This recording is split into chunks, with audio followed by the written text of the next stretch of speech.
મારું મૂળ વતન ડભોડા છે. હું હાલ રાંધેજા રહું છું.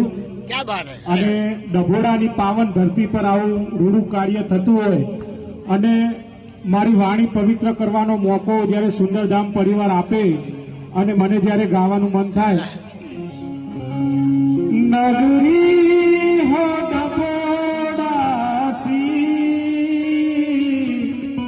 पंडाल हो सुंदर धाम का,